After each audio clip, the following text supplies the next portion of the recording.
It's time for Gardening Inside Out, a live show offering you plant advice for any space in your life. Introducing your perennial hosts, David Bates and Josh Carey. Hey, welcome in, everybody. It's Saturday morning. It's time for Gardening Inside Out, the place that gives you plant advice for any space in your life. Good morning, everybody. We're coming to you live here from the Bates Nursery and Garden Center and the Green Room Studios here at Bates Nursery and Garden Center. Good morning, David Bates. How are you today? Hey, good morning to you, Josh Carey. Welcome back. I hope you had a great Saturday off last week. It was wonderful in Center Point, Texas. Anybody else been to Center Point? Perhaps we'll get into the why you were there. Okay, maybe soon. But I can send pictures. Anyway, glad to have you back and Thank you. The entire cast. But before we get into the other, just go ahead and dispense with the weather. Okay. First of all, this past week has been really wonderful. It's timely. We're ready for nicer weather to be a part of what our reality is here in Middle Tennessee, and we're grateful that we've had it. Today's going to be a little cooler than we've had over the last several days, but still nice conditions all in all.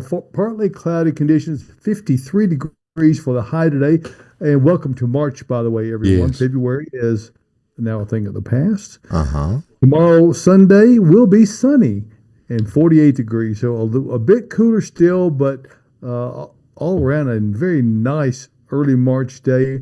Monday, 62, so we're getting back into those temperatures. We've had more of the prior week, or earlier this week, I should say, on Tuesday, 68, 53. Well, we'll have some afternoon and evening rain that'll be moving in.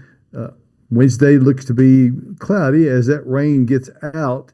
55, 54 Thursday, and back up to 65 on Friday. Now, if we want to give a look at the rate, there's coupon codes. Coupons. Oh, wow. Let's look at the radar. How about that? It's all off to the far east and quite a bit to the west. Just a few scattered clouds here and there. Something that I have been apprised of as I do my weather research and monitor on it throughout the week is that we could be due for some pretty significant severe storms, maybe Tuesday, Wednesday. So just everyone, not something to be afraid of, but you should make preparations. Try to be aware of it, and that'll help keep you out of trouble and maybe make sure you're in a spot you feel comfortable and safe being in. Yes. So just be mindful of that. We'll look at the weather conditions for this moment in time. And this week we've had no rain. It's currently just about 50 degrees. Really nice conditions, winds that are less than 10 miles an hour. So we're very grateful about that. And if we look down here, I can tell you that inside the base stream, it's about 50 degrees in there. So, over in Caroline's area, it's almost 62 degrees. So, nice. All said, we're grateful to have everyone on board today.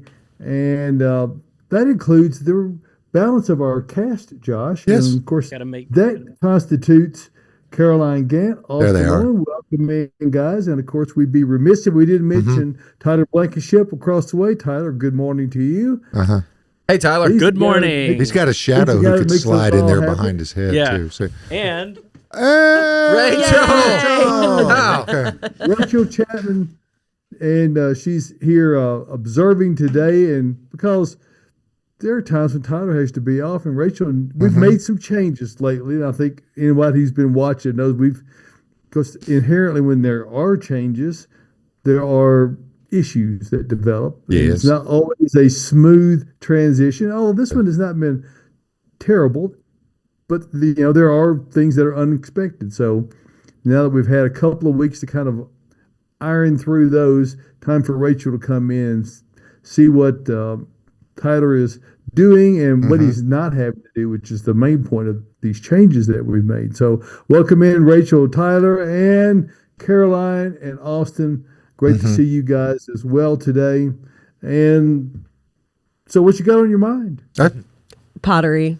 Also, Seems like OG spring this team week, is huh? back this morning. So The that's who? exciting. All of the five of us who are Oh, typically on the show. This is the yes. first time we've all been in the same room in a minute. Yes, it's been a while. So it's quite exciting. It feels great.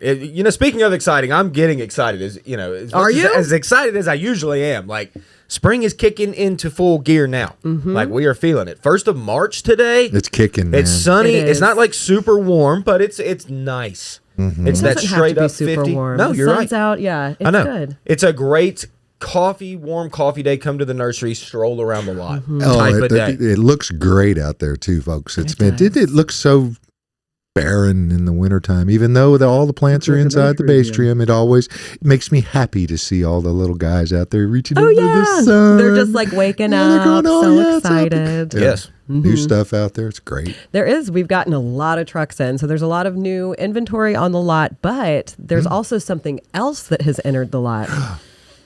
Just about the rest of the pottery. So we have almost everything out. So today would be a good day if you're thinking of containers and you're not quite ready to get some plants, or you're, thinking about those warm weather annuals and it's not time for those yet. You could go ahead and get your container, get your earth mix to put in it, and set it all up.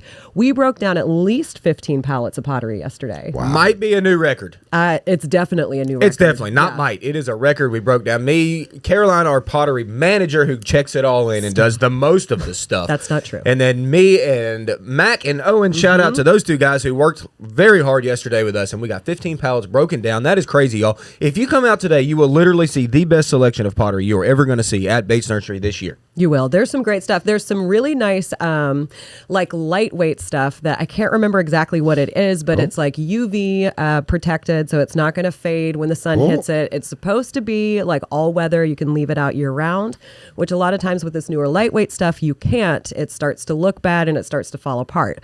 But this supposedly stays forever, And it or is for so a long time. clean looking. Okay, there was the one pallet that we broke down yesterday. There are these tall rectangular planters that are like either like kind of concrete colored or they're black, and they are like super. They're like 3.5 feet tall. They are. They're up to here. It's like Yeah. the perfect little skinny. I got a small spot, but I want like herbs or something to cook with. Or if you've got perfect. like a patio and you want to put like a little privacy area There around you it. go. And one really cool thing about these planters is that you can either plant it at its depth, which I said is like 3.5 feet. It might be a little bit bigger, the large Deep. one. Not quite that tall, but pretty deep. It's deep. But there is a shelf inside that you can remove or you can keep it in that is over halfway up. So if you wanted to just put soil there or just set your pots in it, then it'll be raised up. So yeah, we're getting smart with our pottery here at Bates Nursery. That sounds like a great thing for a balcony in an apartment. It's exactly what I think of it for. It's perfect for that. Yes. And it like you said too, like if you wanted to have your balcony and you like can kind of see your neighbor over there sitting enjoying their coffee On the like, skinny end. You know, Yes. yeah, on the skinny end, pop that thing there and put some sort of, evergreen filler plant in there just to kind of block them out. It's great for that. It's perfect. Yeah. Oh. And that's literally one style of pot that we have here out of, I don't know, 100, Oh, it's more than 100. 1,000. A million. Okay, see, a million. One We've got a million pot million. options. But yeah, I'd say that's heavy on our brains right now. Pam And is heavy saying on our don't arms. tempt her. Pam, come on out and look at the pottery. You don't have Yeah. to buy any today, Pam. Yeah. You can come just see. You can come get inspired. Pam, we are tempting you. It's the whole point. We are tempting you with this pottery talk. We saw Pam last week. Pam, you came out last Saturday, gave me a big hug. That was nice of you. Thank you. Yep, Pam was here. Carol was here. She came out and checked out the succulent aisle that we built, all those shelves that we showed on the show last week. Gave us a great compliment on that. So it was great to see you out here as well. Oh, Donna. Donna was out with Pam last week. Donna Brooks. Oh. Thank you for coming too. I got a hug from her too. Shopping Thanks. together. I love that. Yep, it's all Wow. good. People are getting ready to shop. Mm-hmm. I am. I'm getting the itch. Yes. Oh, I already am. Already shopping. Yep. Because I just love them so much. Yes. Well, are we ready to dive into questions? We could be. We can also tell that it's springtime because of all the questions we have gotten in. Let's start with ferns. They say in all caps, ferns, ferns, ferns. Okay. Is it okay to take them out of the garage yet? I would say no. You can if you want to be bringing them in and out, but I would wait for at least another month before you bring them out, and you don't have to worry about bringing them indoors in the winter. They'll also start to acclimate to being outside a little bit better if you just wait for it. Once they, like I would say April 15th, then you can bring it out, fertilize it, water it, get it into a little bit of sun so it starts growing, clean it up if you need to. But you've still got at least a month before those warmer weather tropicals start to come out of your garage. So give it some time, y'all. All right, suggestions for a sunny spot that gets no sun in the winter, and full sun in the summer. That sounds a little bit wild. Preferably evergreen. Oh, we'd have to think about that one, David, because how do you have it where you... I feel like it would be... It must be no sun in the summer, full sun in the winter would be my... Well, unless I guess the sun is much lower in the sky in the winter. That's Maybe true. your That's house true. is blocking it. That's probably the case. Something maybe. I bet you're right, Austin. Well, either way, let's go with a full sun plant, because if we're getting full sun in the summer, we're not using a shade plant at all in the summer. Okay, a sun plant can deal with a little bit of shade in the winter. But like I said, it's dormant for the most part, yes. Now, if it is evergreen, it's still photosynthesizing, but it's much slower in the wintertime, so it can handle a lot more shade. I mean, there's a lot of options for that. Are we talking in a pot, or they're talking about in the ground? They said are talking evergreen. They didn't specify, but I assume it kind of sounds like it would be in ground. Okay, well, there's a ton of overlap when it comes to plants that can live in the full sun in the summer and then some in the shade in the winter. Like, let's say boxwood, let's say yew, let's say laurel, euonymus. I mean, almost any of them, really, of the full sun, like broadleaf evergreens, can handle that exact scenario. So I kind of need to know shape, size, space we're trying to fill, if you want flowering, if not. Could be a tall skinny. That's what I'm picturing. Maybe a tall skinny facing one direction. Yeah, we could certainly do that. I mean, azaleas kind of come to mind. The Encore azaleas has a full sun plant in the summer and then a little bit shady in the winter. That give you evergreen foliage, and then also they flower profusely in the spring. Won't be long before we see those azalea blooms. I'm ready. I have quite a few azaleas now, and one of them looks great right now. It's like dark leaves. It's popping right now.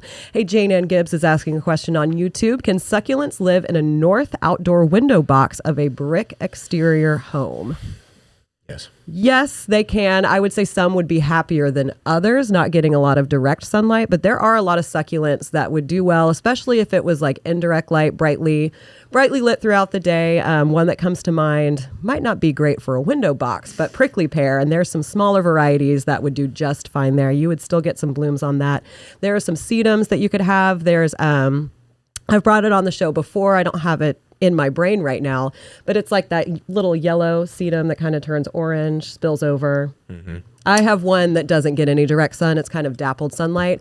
The only thing I find with that is it grows a little bit like sparse, a little bit leggy, and then it doesn't get that nice orange color. When it's getting a lot of sun, it stays more of a yellow.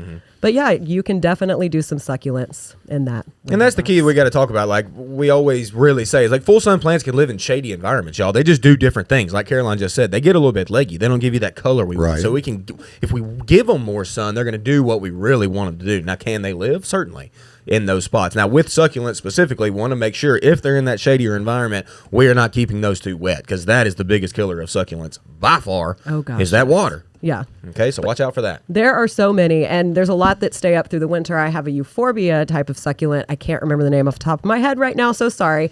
Bridget and I were actually talking about it. It's like a green-silver color, and mine looks great right now. Yeah. So Jane Ann Gibbs, I will let you know what that one is, because that one would do great. Mine is not in direct sunlight, and it is loving its life. Well, she's in a window box, too, so I don't think you'd have to worry about it being too wet. Usually not. Yeah, so. You never know. What are we curious about, David? Well, in case anybody's curious, we do broadcast this live and it's unscripted, and we've already evidenced that by several of our responses already. So, don't think that this is too well planned out. We're shooting from the hip and we're taking the questions live. So we appreciate everyone jumping in this morning. But occasionally, we don't come out with the exact answer. We might get it by the end of the program. So just that's the way we roll. David, we again, show prep is something that's new to Gardening Inside Out. So I mean that's the truth. So, and they do prep. You'll see it. There's evidence coming. Yeah. We prep. I think about this all the time. Yesterday, speaking of, Rachel in the room came over. We are professionals here in the retail world. Yes. And in retail, you got to shoot from the hip. Yep. Okay. People bring in questions that you do not know where it's coming from, what it's going to do, but you got to try your best to answer their question as good as you can. Rachel came across the radio yesterday and asked, there was a couple that had twins, correct? And they wanted an evergreen tree that had a natural split trunk. So they had two for both twins for their kids. How many twins? You're right, Josh. Sorry. One set, 2 kids, and but we wanted an evergreen tree that had 2 stems, and I was like, Rach, well, that's random for sure, but we could probably make that happen. So we came up with a sweet bay magnolia that we could potentially have a multi-stem plant, and we're going to cut the other ones off and just have 2 for those people for their twins. There you go. So, I love we that. shot from the hip. We made it happen. Me and Rach made it happen. I have to say, when that call came across the radio yesterday, everybody went to Channel 2, which is where y'all went to talk about it, because we were all interested when Rachel said, I need somebody to answer an unusual question about a conifer. Y'all were eavesdropping on pottery, us? and we were like, well, we wanted to see what the question was, because we all like learning. Like I talk about all the time here at the nursery, we're always learning stuff. I will say I answered that call when she was like, I've got an unusual question. I was like, Rachel, meet me on 2. Hurry. And then, obviously all of y'all And then the came entire over. staff so wanted drama. to know what it was. Yeah, drama. We love that here. Hey, I did figure out the name of that euphorbia. Its common name is donkey tail spurge. See? So it All looks right. a lot like the donkey tail that you see in houseplants that I would have in houseplants that would not do well over the winter. But y'all, like, this is in a container at my house, not getting direct sunlight. It's spilling over, and it is gorgeous. When I sent Bridget a picture, she was like, I can't believe it looks like that right I remember now. that one now that you say that. That is a cool plant. And I hadn't seen it come into the nursery. We will get it in the spring, I'm sure, but I wanted to just give it a try to see what it did, and I am a big fan of it. It's pretty. So, there's that. All right, let's get back to questions, though. Small full sun shrub to plant at the bottom of a small slide to help with erosion. That's going to be just a big hill. It's near a forsythia, so it'll do well like a forsythia. It's at the bottom of the hill to help with erosion. Okay, to help with erosion. We usually always go switchgrass on this because that is an excellent plant. I don't know if you like grasses, but you said small shrub. What about your little blue stem? I mean, we don't really think of grasses as shrubs, but I mean, they can be-ish. I mean, it's shrubby in a way. I guess. I wouldn't call it a shrub. It's if it's close to forsythia, we've got quince over here. We brought that in the room. That's a beautiful flowering shrub that's very versatile. I mean, it can almost live Azalea anywhere. might work too. Yeah, as long as it's not like staying wet. Yes. If it's like for erosion, I would assume it can get wet and maybe stay that way a minute. Yeah, but does it sit? You get to the bottom of the hill and then flatten out where it sits. Okay, but if it's on, it might work. That might work. Yeah, but there's a lot of different options for that, I guess. I mean, What's your little baby boxwoods that you have out in front of your house? The ones that died last year. Oh my gosh, they're not Josh. dead, y'all. They're Those not look dead? great, by the way. Okay. I haven't brought that back up in a minute, but we're gonna have to get there soon. Is I'm that the an cluster owl. of Justins? Yes, The cluster of Justins. Okay. the cluster of 7, Yeah. 7. all tight together. They look money right now, y'all. I'll get you a picture The next week. Justin Huddle. Yeah, they're all huddled up for sure. I'm a fan of that. Hey, we got a live question in from Barbara. Barbara is asking, should we start feeding houseplants in pots? We have overwintered inside now. I don't know why I'm having trouble with reading this morning. Sorry, everybody. Now is the time to start thinking about it. Yeah, I start to feed mine, I would say, like mid-March. So today is March 1st. You could go ahead and start feeding them. I wait a little bit longer when they're starting to really start to push new growth and wanting to come out. But yeah, now's the time to think about it or start doing it. I'm a big fan of Osmocote that we have here at the nursery. It's a 6-month slow release that I will use to fertilize most of my house plants because I do have a lot, and then I'll supplement that with some kind of liquid fertilizer that I can add to the water when I'm watering those plants. But Not a it's bad day pompous. to maybe drag them outside and clean on them. There's a lot of that kind of thing that's coming up. So you could certainly do that. It's going to be mild enough today where it's not going to be injurious to anything. So They'd probably love that sunshine. Oh, yeah. You can, kind of clean up the leaves like David mentioned. Take a look at them, see if there's any problems with them. But yeah, it's not just outdoor plants right now that we're thinking about. We're starting to think about our indoor. All right. Do weeping white spruce grow well here? I worry they won't like our hot, humid summers. That's a very they good do question. fine. And David's right. That one actually does do fine. We are not like the spruce capital of the world by any means, y'all. But we do sell weeping white spruce, and we sell a lot of them here. And I got one have this year. seen them do very well here, surprisingly. I mean, really, they have. Norway spruce does really well here. It's naturalized here just fine. And the weeping white spruce, I've sold it to customers. They've showed me pictures of them, as the years go on, and like they're still looking fine. Yeah. Paula, who works in our office, amazing. Love Paula. Hey, Paula. Shout out to Paula if you're watching. Good morning. She's got an Angel Falls white spruce that she said she's had for years. And she's like, it's gorgeous and I love it. Though I can't remember if she said it's the winter or the summer where it does start to shed. It starts to get brown. And she's like, every year I think it's gone. But then it flushes back out and it's just more and more beautiful every single time. So, and one of the things that people may not realize because they don't deal with the taxonomy side of it much, but Austin, of course, will be very much surprised to visit the white spruce or Picea glauca. Now, the dwarf Alberta spruce that you see all the time are a cultivar of white spruce. So obviously they do really well. There are things that you have to be maybe somewhat concerned about, but the very densely foliated dwarf Alberta spruce are a lot more susceptible to things like mites, but they're not going to have any issues with the heat or freezing weather. They do well with both. So keep that in mind as you're working your way towards planting a variety of things. And if you're thinking about planting, you really should be thinking about Earth Mix Garden Products. And Earth Mix Garden Products are the flagship brand here of Bates Nursery and Garden Center, and we're very proud to say that is also the case for many other independent garden centers around Tennessee, Kentucky, even up into western North Carolina, northern Alabama, Idaho, and in Colorado. So Earth Mix is getting out there, and the reason it's getting out there is it's really not like almost any other soil that's available on the market. It's 100% organic. Now, that in and of itself doesn't make it viable. It's really been developed with the thought of viability and how well does it grow off what you're trying to grow in it. And because that's the whole deal right there. If your plants don't grow off and do well, the point has been missed. It doesn't matter whether you're talking about Earth Mix Supernatural, Earth Mix Garden, the flagship brand of the Earth Mix line. I mean, it's the most widely used product. It's a pre-mixed soil that actually does have soil in it.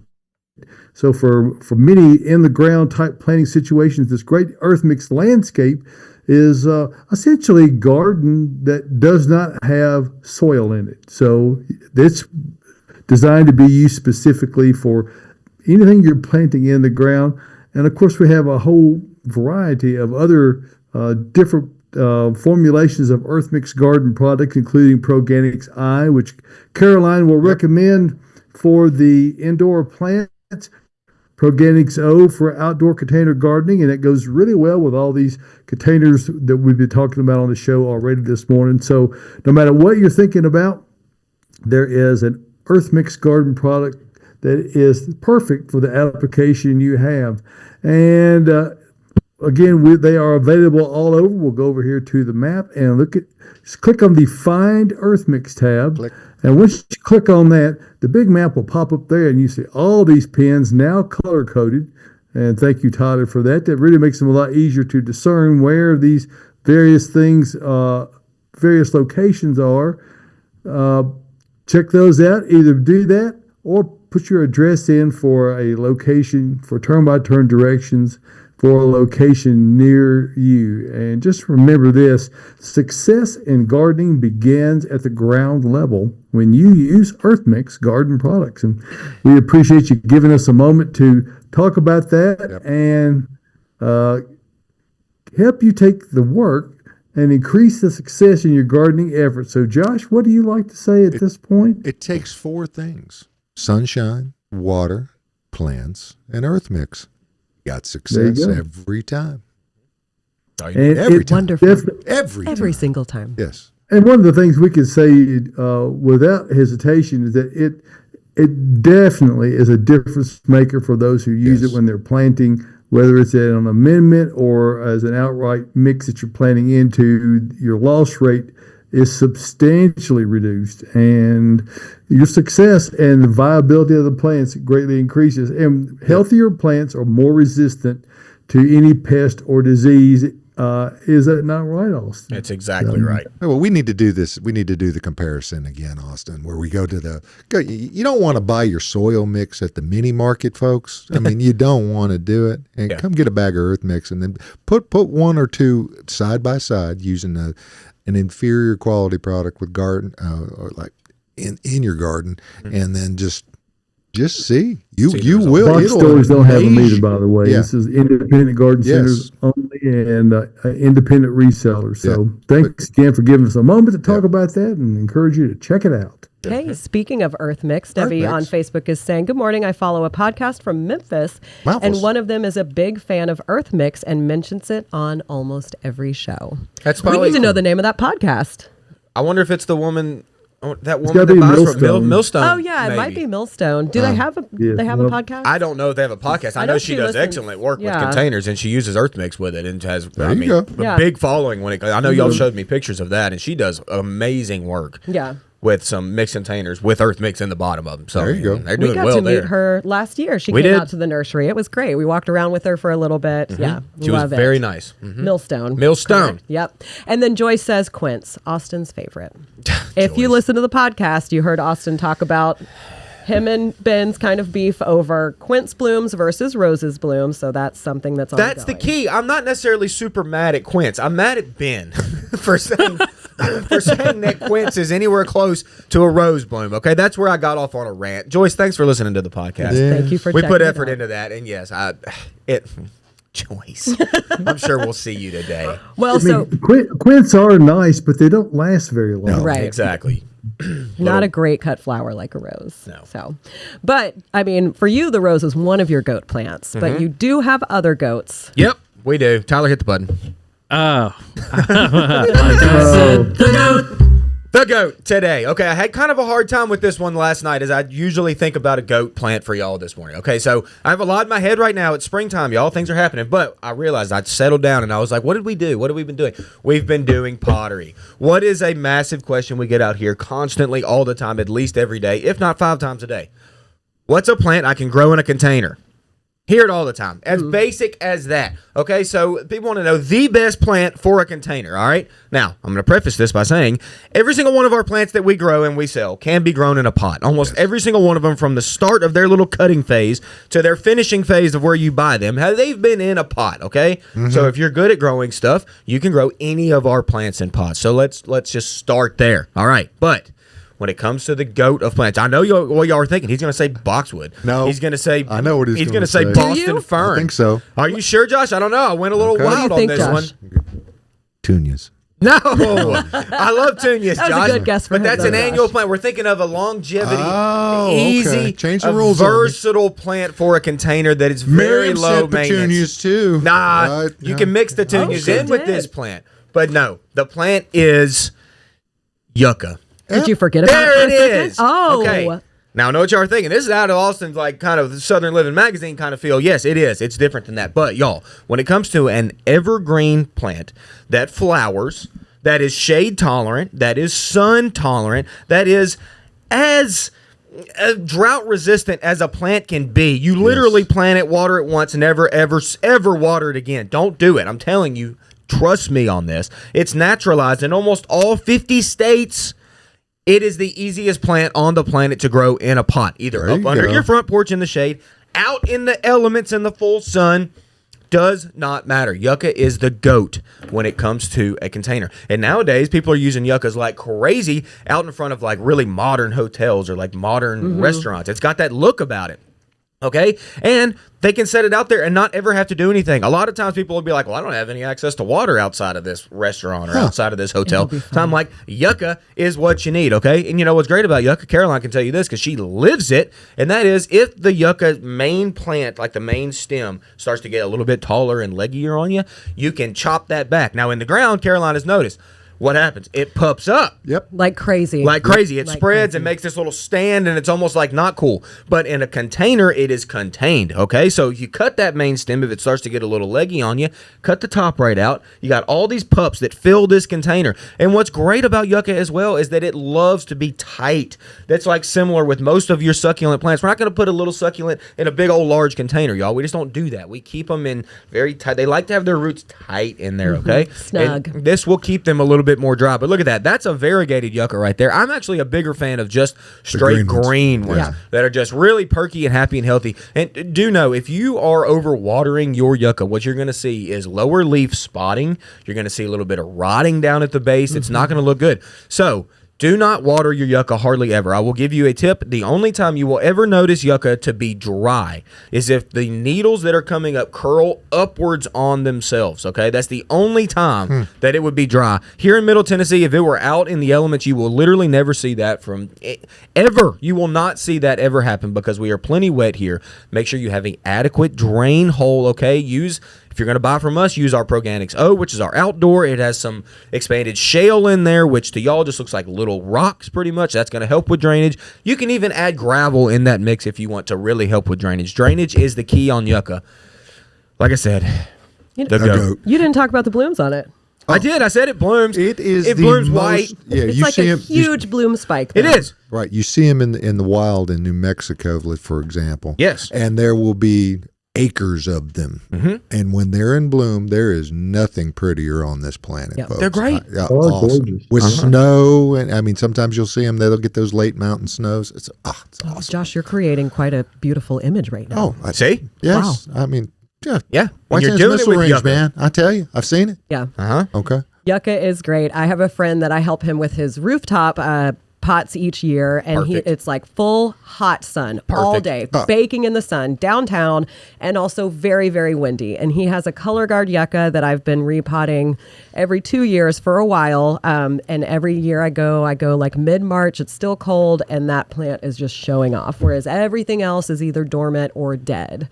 So it's a great one, You're right. although you got to wear gloves when you repot it because it is very pokey. That is Yep. a good point. But you're right. It rarely ever changes. Besides when it goes in bloom. Other than that, it pretty much is when you plant it. That's what you're going to get almost for the whole of its life. I mean, you plant boxwood in a pot. Yeah, it's great. I love my boxwoods. But they bronze over the wintertime. And some people hate that. You know, a lot of times people overwinter boxwood because they're a little bit harder to deal with. You plant a yucca, honestly, hardly ever water it. If it's out in the rain, you never water it. Okay? It's great. It's the goat. wonderful. Like I said, the goat. Thank y'all for giving me a moment. Thanks. Amazing. Amazing. Yes. Ooh, take a All right, breath. let's Okay. dive back into some questions. do Give it. Austin a chance for a little breather. We'll talk about a kangaroo paw fern. So Barbara's asking another question, please. Any suggestions on repotting or dividing a kangaroo paw fern? These are super easy. The root system on these isn't really aggressive and doesn't grow very, very low. So as far as repotting goes, it's going to be pretty simple to do. You'll just want to size up just a little bit when you go to repot it. Now, if you do want to split it, you'll probably have to use scissors or a sharp knife to just cut it, but you can cut that plant in half.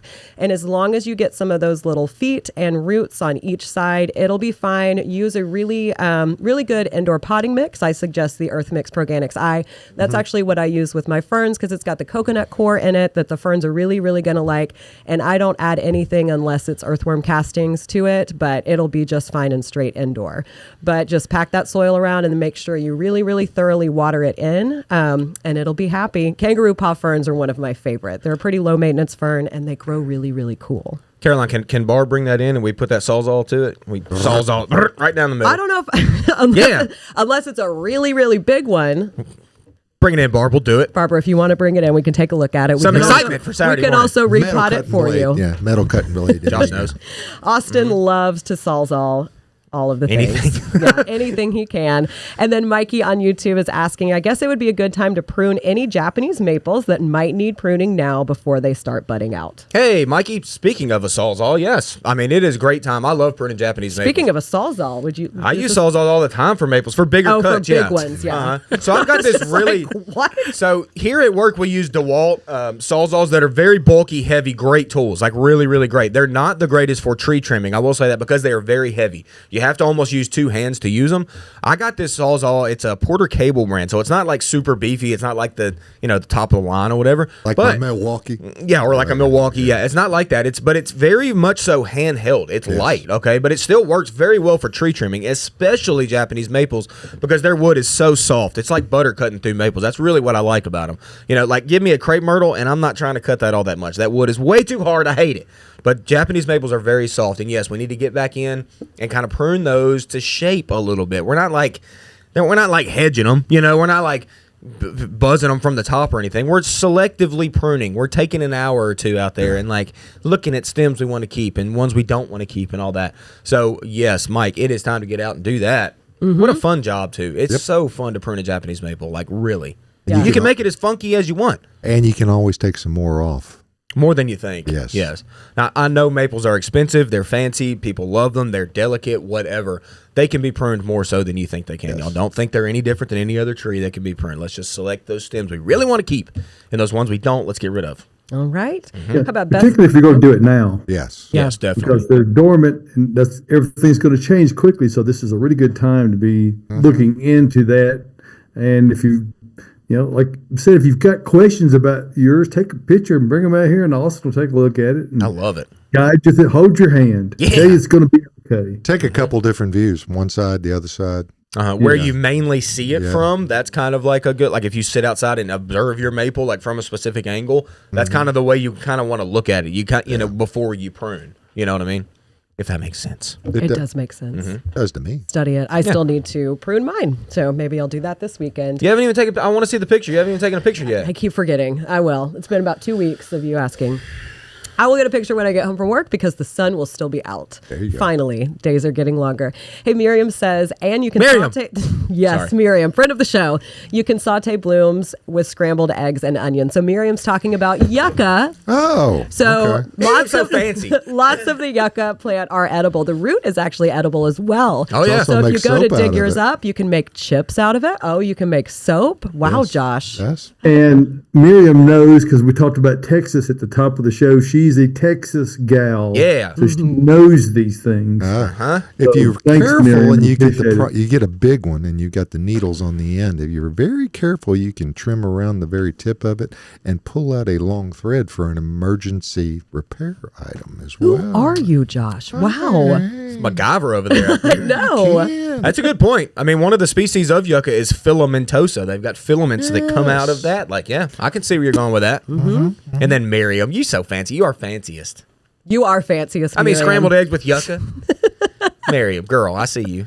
Miriam, come out to the nursery. We It's been haven't a minute. seen you in a minute. Come say hi. All right, let's talk trees for a moment. Best Yeah. time in spring to plant new trees. It's an oak and a maple. Josh, tell him. Now, 3:30. Well, you got to wait till the show's over, but Well, yeah. Well, good thing for you is we just got in, I don't know, a literal full semi of trees, y'all. They're all still dormant. They've all got beautiful, juicy buds getting ready to start cracking. Some of them even cracked some leaves, like weeping willows are well known for cracking leaves early. They've already kind of started that process, but we've got them. I mean, you talk about a good time to plant. Now's great. I mean, we're still moist. It's early March. Like, the temperatures aren't stupid. It's not summertime, obviously. Nope. And it's the best. So like I talked about with pottery at the top of the show. Here we're at the middle of the show, and your best selection of trees, at least for the most part, is today. Now.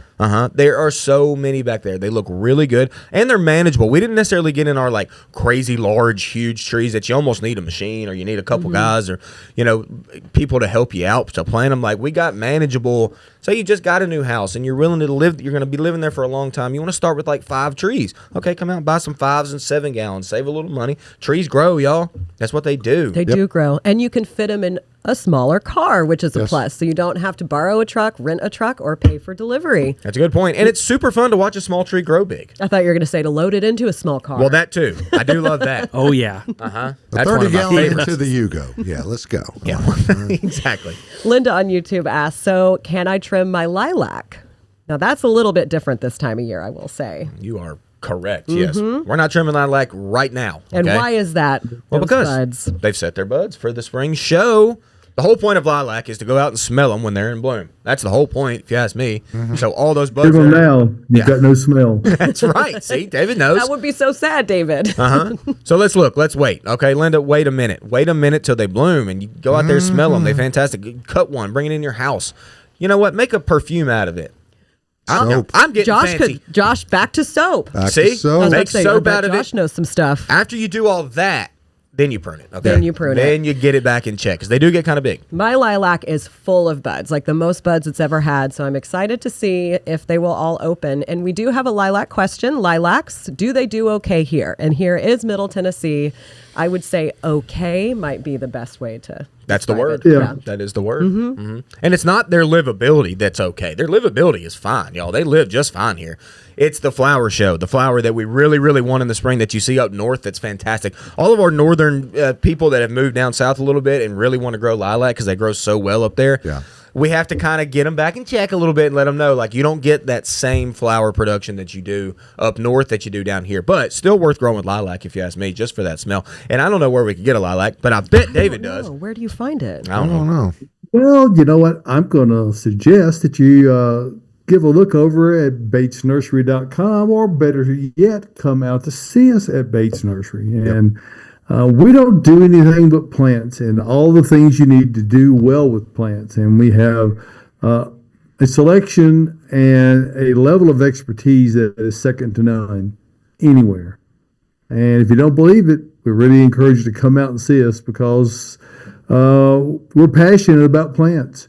And it's not just, this kind of plant or that kind of plant. It's pretty much all of them. There are a few exceptions to that. And it doesn't matter if you're looking for annuals, perennials, woody ornamentals, be it deciduous, broadleaf, conifer, trees, shrubs, fruiting plants, ornamental grasses, or tropicals. Yes, sir. And of course, what I just mentioned encompasses a whole lot of different things. So we would encourage you to come out and see all the things we've got to choose from. Now, if you want to get some idea of what that is, go over to batesnursery.com and you can just click on the store tab right there, and you can look at it by the categories of things like trees. Austin just mentioned that. You'll see all of our categories. If you want to look at deciduous trees, Look at that. there's quite a selection of deciduous trees, and you'll see if you go down to the bottom of that list there how many more pages there are. Wow. You see how long the page is, and then there's at least 3 more pages, so 125 items just of that one category alone. So check that out over at batesnursery.com. Also, while you're over at the website, you might want to check out the blog that I put out every week, and you just click on the blog tab there, or wait till this slide comes up and you can read the latest post. It tells you, well, right there, you can see clearly we really have gotten the plants back out on the lot. Looks good. And we'll look like a nursery again, as Josh was just mentioning. So if you're curious as to whether we are back in business or not, well, we never have not been in business, but we look a whole lot more like it now. And we can walk you around very comfortably, very easily, and help you to get the right plants in the right place the first time. That's the way we do it at Bates Nursery and Garden Center. And no matter what you're looking for, we try to have it, including all the things to help you get the best results from your planting efforts, and that's Earth Mix Garden products, whether you want to purchase it by the bag or by the super sack or by the bulk scoop. Yes. We have all those available in all different products. You can, again, see those here at the nursery or check them out online, either one. Delivery can be arranged while you're online if you, for whatever reason, cannot make it out. And I think finally, just be mindful of our hours. We're now we're open until 4 o'clock again now on Saturday. So we're expanding it a couple of hours today. We're still a couple of Sundays away from opening up. So we'll be back opening on Sundays beginning March 16th. So spring is in the air. We're back in the meteorological defined parameters of springtime because we are in March now. So come check us out. I know you a lot of folks are really antsy about getting on with it. There's a great many things that you can plant in the ground right now and have absolutely no qualms about success. We have our initial order of all of our cool season vegetables in. So Cool. those are to put out the broccoli, Brussels sprouts, cabbage, cauliflower, kale, all those kinds of things. Come check those out and just be apprised of the weather. And it's go time. Springtime is upon us here at Bates Nursery and Garden Center. We invite you to come out. Really appreciate the patronage. This is our 93rd year of business, Josh. Unbelievable. This is the 50th year of the Garden Center. So we built the Garden Center facility 50 years ago, and we're grateful to be, I know Austin will concur on this, we're very grateful to be where we are with the reconstruction. We've done a lot of projects in the last few years to really get us updated for this event. We're glad to be there. Smooth pavement everywhere now, so you don't have all those bumpy, if you haven't been out since last spring, that rough pavement is all gone. It's all brand new pavement. Come shop with the greatest of ease and get the expertise you're looking for. Only at Bates Nursery and Garden Center. We're conveniently located 1 mile north Briley Parkway at exit 19 on Whites Creek Pike. That's just minutes from Rivergate, Opry Mills, Nashville, West downtown Nashville. And no matter where you're coming from, including Smyrna, Josh. Absolutely, from Smyrna. It's worth the drive from anywhere. So check it out, batesnursery.com, and we appreciate you giving us a moment to talk about this and giving us the opportunity to serve your gardening needs. We're thrilled to get to do that. What's in room with Caroline? Wow, that the volume up. surprised me. He's on the clock today, Hello, man. Tyler. Hey, Tyler. We got to Well. talk about these cool season veggies we have right here. Let's so talk excited. about it. So David already hit on it. I think you named pretty much everything we brought in. So in front of the table, in front of the four of us, you see the trays of cold weather vegetables that we brought in. We have quite a few back in the greenhouse right now that are filling it up, looking great, and flying out that door. So we got strawberries, we got Swiss chard, we've got carrots, we've got so many different types of things. If you are itching to garden, this is the thing that you can go ahead and come pick up. And then in front, we've got some Scotch broom. So if you see these green stems just sticking up, that's what this plant is. I feel like a lot of people don't really know about this plant. We had a question last week, possibly the week before, about it that we answered. Then I saw that these came in from Monrovia, and I said, let's bring these in. So gnarly. they truly look like this through the winter. These green stems, I've got one in a pot that holds this green color the entire winter. Mine did not turn brown. Mine did not bronze at all. It looks really, really cool standing out against everything else that is dormant. And then pretty soon we'll get just a flush of blooms all along these stems that are either going to be red, yellow, pink, purple. That one's going to go crazy. Yeah, There's you one can see right the there. buds on Oh, one wow. that's really, really tall. So this is a great unusual plant. If you're looking for a container plant, this is what I've got. Mine gets full sun all day, and it is super, super happy. Shout out to my parents. I believe they bought that for me because they heard me talk about it on the show about a year ago, and they came in and surprised me. And then in the corners, we've got Emerald Isle. Let's go. Oh, there I am, right behind my head, Leland Cypress. So it looks kind of like a B-52 style wig if, you brought it down a little bit and you can see my head underneath.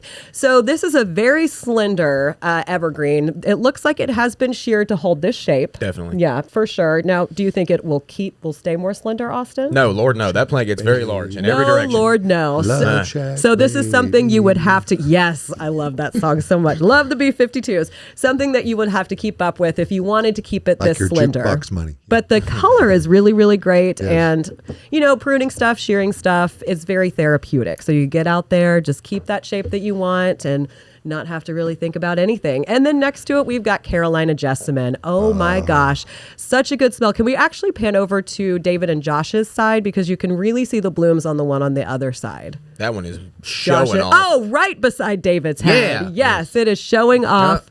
there Full it is, bloom. I mean, if you guys were in here, you'd be able to smell it. This is a really, really great one. There's actually a couple different types. Some that bloom in the spring, summer, and then another type that blooms in the fall. And every so often we get some in that are both of those planted into one pot. So you get blooms throughout the growing season. Hey, David, who did that?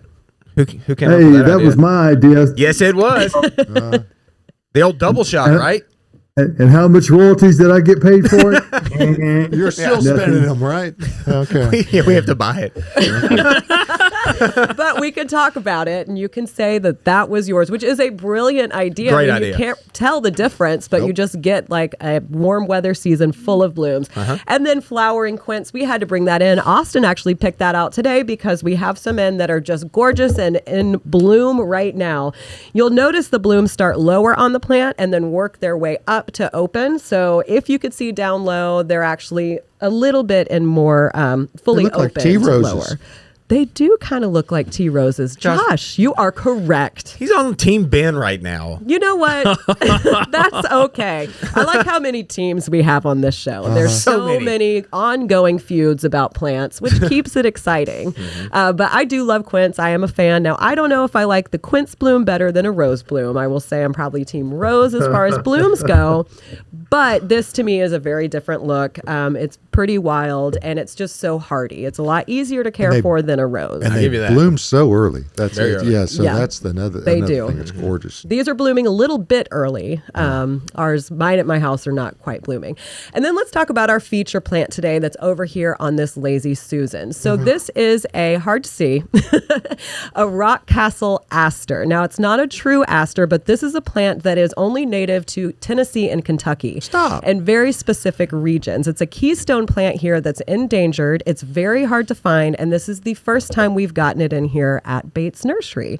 So I talked with Bridget about it. She's super excited about it. I'm going to buy a few, plant them along a little spring that I have at the bottom of a hillside just to see how they go and add this back into the environment in my garden, into nature. It's going to bloom late summer, and she said bees and butterflies are just going to absolutely flock to it. I'm really excited to see this, and you really only find it in areas of higher elevation, a little bit higher than we are here in Nashville and along riverbanks and streams. But get out here. We have a few trays of it. I'm sure we'll get it again. Joyce, I feel like this would be a great plant for you. We were talking about that area that she has kind of near her property that gets really wet. So it seems like this might be a plant that you could go for. Great work, Caroline. Thank good. you. Very good. Thank you so much. And leave it up So to those Bridget. are carrots, right? Those Yes. are carrots. Okay. Are you going to bring some home? You didn't say into the mic. You got to get a little bit closer. Carrots are such a pretty little plant. Aren't they, though? They really are. And then they're so exciting when you pull them out. I mean, we talked about them a lot last week, but it's carrots and taters. So fun to grow because you don't know what they look like underneath this soil. All right. We've got a lot of questions Yes, in. we do. So, or sorry, not questions, but also photos with questions. So let's go ahead and dive into a few listener photos. While Tyler's getting that up, I will say if you ever have pictures of problems or things you're proud of, if you want to show off your garden as things wake up, gardeninginsideout@gmail.com is the email address to send those to. Please do. We love it. We love seeing I your love photos. pictures. What we got, Tyler?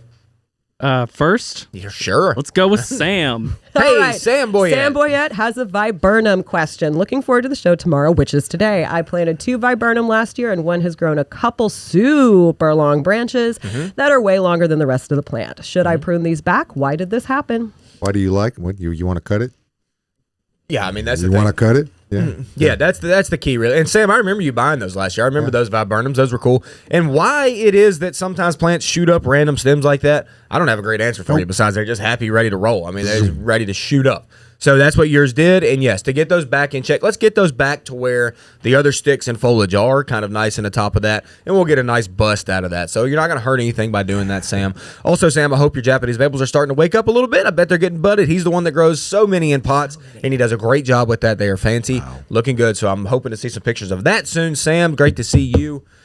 Hopefully today. I saw you last week. I think he was here last week. Got to come out. Everybody come out today. Yes. We're ready. And actually, if he wants to cut that viburnum back even much more severe than that, he can. It's not going to Exactly. be any damage done to it. If he wants to go deep into the plant, it's only going to benefit this growing season because it's going to be much thicker and fuller. So if that's the look you're hoping for, cut it heavier. Don't cut it less. Yep, exactly. Then our next one should be coming in from Jane Ann Gibbs. Jane. Would that be the paper whites? The paper white. Hey, I bet that's smelling bad. They don't smell I bad. don't like the smell. So Jane don't says, either. got paper white bulbs at Bates, bowl at Goodwill, and marble chips from the Dollar Tree. Hey. Look at Wow. that. It's looking good. That is gorgeous. Economic. Don't you love when that happens inside? Like just nature When you inside get your blooms home. inside. I Yeah. mean, even just the foliage. Even if you just got the foliage, that's cute. And then you throw the bloom atop of that. Yeah, it smells awful, but it looks great. Some people like the smell, though. Not, I would say, I mean, probably like 25% of people like the smell. I'm not a huge I fan. would It's say just so 1 out strong. of 20. Going 1 out of 20. And then Jane Ann Gibbs also did say, I've been so pleased with the results of bulb layering in my twin flower pots Yes, and the yes, base yes. white Lasagna. pansies I There you bought go. in the fall. I did bring the pots to an unheated garage when the temps bottomed out to single digits. Look at that one bloom. I don't know how showing. freeze-proof the pots are. Thank you, Austin, for your encouragement to us gardeners to try new plantings. You got to, and that's great. And usually I like to use tulips. Caroline bashed tulips last week. I don't really know why. But I didn't bash them. I You were just said they bashing 'em. were not my favorite. You bashed them like rocks. Yeah. There was a little throwaway comment she said about the frost proof on the pots. Take it from me. I learned this week that you need to pay attention to that, folks. Mm-hmm. You Yes, do. yes. Yeah. Josh is talking about Talavera. Now, Talavera is that brightly painted, very thin Gorgeous. ceramic pots that we get in from Mexico, like straight from Mexico. But that is something that has to be brought in the winter or Yep. they will crack. Now, there are other pots that say frost proof. They do a lot better if Yep. you put them on pot feet to get them up off the ground. So when it freezes, it does not freeze to the pavement and then bust. But yeah, But that great work with those Great daffodils work. and Yes, pansies. gorgeous. Great work. gorgeous. All right, Emily Boyd has got a photo. Emily. It is a holly question. Hey. Can you tell me what kind of holly this is? That looks like a good old needlepoint to me. I don't see many side looks horns to me on the like- side. Yeah, I mean, typically needlepoint has just that point at the tip. Every once in a while, you'll get some what we call kind of horns on like the edge up part of the the top part of the edge of the leaf. That one doesn't seem to have that. It seems to just have that needlepoint at the tip. So, and it's plus it's got really good berry production, which needlepoint generally does as well. So I'm going needlepoint on that one, Emily. And if you lose your keys, just look right beside the needle point. There Yeah, they are. there they are.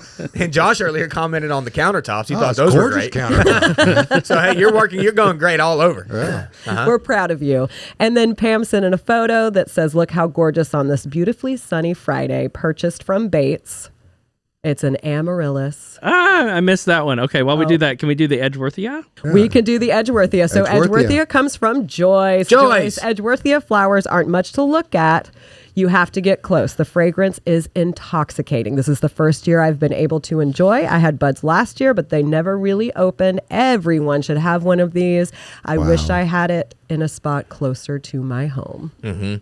Joyce, Yeah. great work. You're growing a cool plant. Not a lot of people know even about Edgeworthia, so thanks for bringing that to the forefront because they are. The smell is intoxicating. It blooms at the most weird time of year, similar to lilac-ish, except like more now, like before lilac. So that's kind of cool.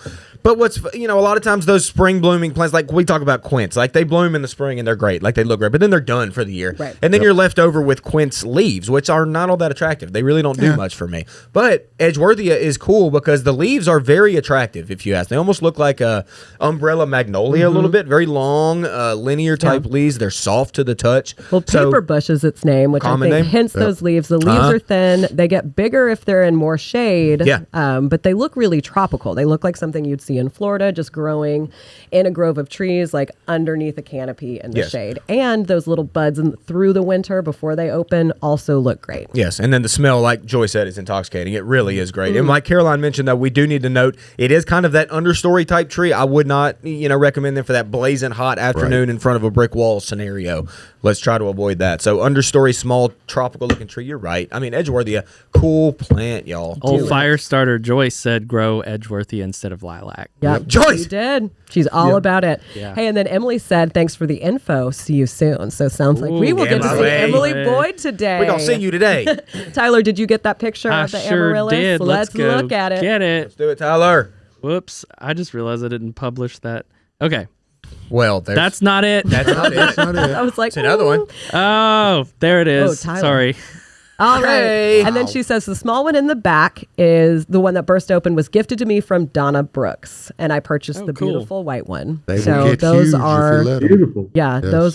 those are stunning. So nice. Once again, beauty inside your home like that with Yep. a plant that forces itself up, opens it up, blooms like it's outside. It don't even know. It's in your home. They don't care. Yeah. It's giving you love. I'm a big fan of amaryllis. You see Carol Cap's question? What was it? Carol says, "Hey guys, good to see you all last week. Do you think I should put out the 2 camellias in the ground now or wait till the cold snap passes? October magic and spring's promise." All right, Carol. I planted mine in ground a couple weeks ago, but they had been outside in the elements all winter. Well, the good thing is that ours have been housed all year. Yeah, they've been inside the greenhouse, but none of our camellias have really cracked new foliage. Really what we're waiting, like the old foliage that you got, even with tonight's temps around 23, 25, I think I saw, is not going to damage the old foliage that is already up. So if it were to have cracked new growth, if yours does have new growth, I don't know if it does or doesn't. So if it has cracked new, very tender leaves, then you might avoid tonight. And then we wait till next week. But if it's just old growth, go ahead and plant them. Go ahead and do it. All right, let's ask a couple hydrangea questions just to wrap up the show. Little hottie hydrangeas, can they really handle full sun? Hence the name, Little Hottie. They're taking it. Yeah, I they feel are like- taking that hot. All panicles seem like they can handle Yes, like full all day hot sun. It is, and it's a newer intro, the Little Hottie, and it's supposed to be smaller with still that just really tight white bloom atop of the foliage. Really good plant. Like Caroline said, it's a panicle hydrangea. Stick those in the full sun. That's where they're happiest. It's going to be great. Like I said, it's a new intro. They're coming out with new intros of panicles all the time, and they are really, really good looking. They're so gorgeous. How about can I plant a hydrangea now? Yeah, baby. Josh? Oh, at 3:30. 3:30. Let's plant it. And then is it a good time of year to transplant my endless summer hydrangeas to a shadier spot?